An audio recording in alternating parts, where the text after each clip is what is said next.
बोजूले दिएको छुर्पी सुपारीसँगै बोजूको माया भनेर थापेको हो नि। यो चाहिँ बोजूको माया है भनेर हामीले थापेकै। बोजूको आशिष है थापिरहेको। बोजू पढ्ने थिएन नि। कहाँ हो बोजूको माया हो नि त यो त। माया हो नि त माया। माया त थाप्नु पर्यो नि। तलमा 7 महिना बसेको हजुर है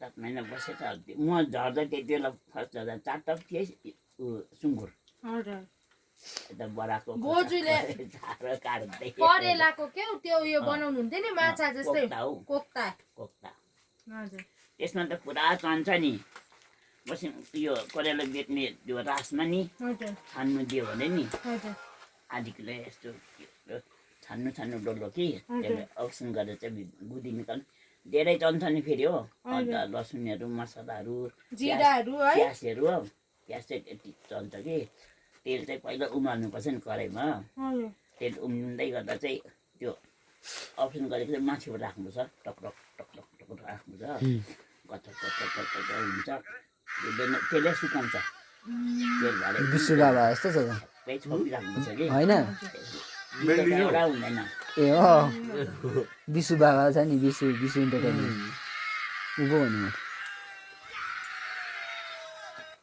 ल बस एउटा फोटो खिचिदिनु बोजूसँग दामी आएर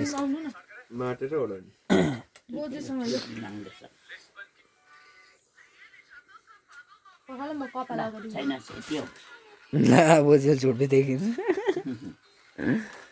ल भयो